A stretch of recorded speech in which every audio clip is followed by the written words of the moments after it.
Saudara dan saudari yang kekasih, Salam, selamat berjumpa dengan Renungan Harian Iona, Inspiration of New Apostolic. Damai sejahtera Tuhan Yesus Kristus menyertai kita.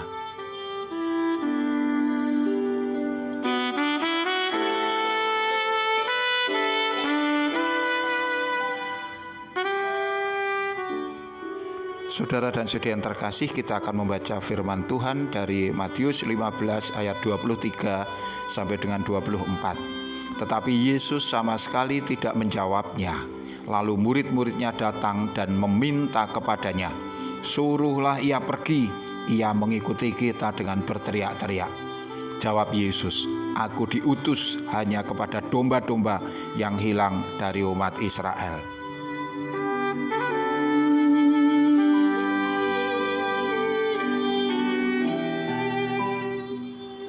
Saudara dan saudariku yang terkasih, kita masuk bagian 3 dari tema perempuan Kanaan yang percaya.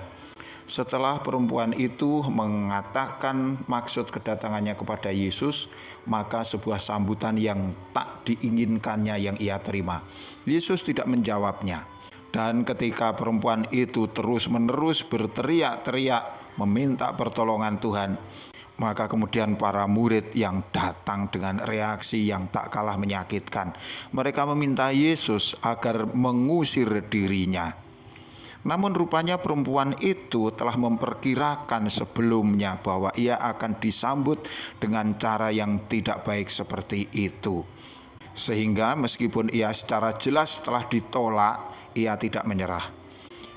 Tanggapan yang demikian tentu membuat perasaan perempuan itu menjadi tidak nyaman. Bahkan kita yang hanya mengikuti kisah ini, kita juga merasa tidak nyaman. Kita bertanya-tanya, mengapa ia harus disambut dengan cara yang kasar demikian?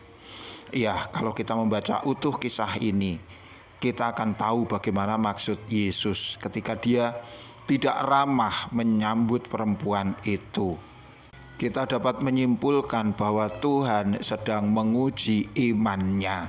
Ini terlihat pada akhir kisah di mana Yesus kemudian mengatakan dengan lembut, "Hai ibu, besar imanmu, maka jadilah kepadamu seperti yang kau kehendaki."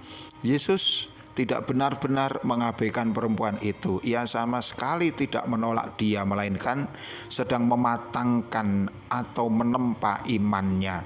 Dan ketika terbukti di hadapan banyak orang bagaimana perempuan ini begitu tegar, kuat, tahan uji, dan tidak ragu-ragu, maka Yesus kemudian menyatakan bahwa perempuan itu telah lulus. Ini adalah pengajaran untuk semua yang hadir pada waktu itu, bahwa memohon kepada Tuhan harus serius, bersungguh-sungguh, tidak sembarangan, apalagi sambil lalu. Yesus menunjukkan sikap yang benar dalam bermohon atau berdoa, bukan hanya dengan teori, melainkan praktek secara langsung. Hal yang demikian hendaknya juga kita ingat saat kita berdoa. Berdoa harus sungguh-sungguh, bukan sambil lalu, apalagi sembarangan saja. Ingat, kita datang kepada Tuhan. Kita hanyalah ciptaan yang kecil, yang lemah. Kita bergantung kepada Allah. Sehingga ketika kita datang kepada Tuhan, kita harus menjaga kemuliaan Tuhan.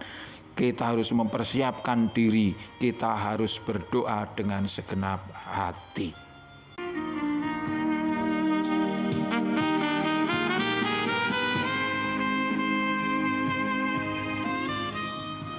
Yang menjadi pertanyaan berikutnya adalah sikap para murid, yang di situ mereka ingin mengusir perempuan itu.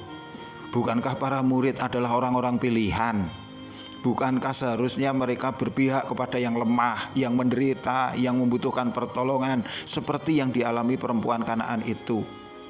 Seharusnya sebelum memutuskan untuk meminta Yesus mengusir perempuan itu, para murid bertanya dan berusaha menyelami permasalahan yang ada.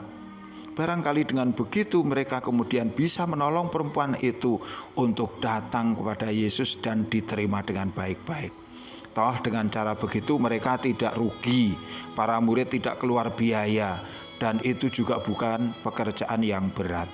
Namun begitulah, Meskipun para murid Yesus adalah orang-orang pilihan dan mereka setiap saat berada dekat dengan Tuhan, menerima pengajaran Tuhan, mereka tetaplah manusia biasa yang memiliki kekurangan.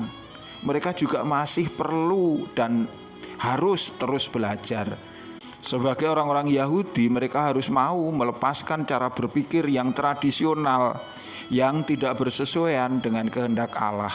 Dulu mereka memang sangat benci kepada orang-orang Kanaan, tetapi sekarang mereka kan sudah dipanggil Tuhan. Mereka harus belajar untuk berubah.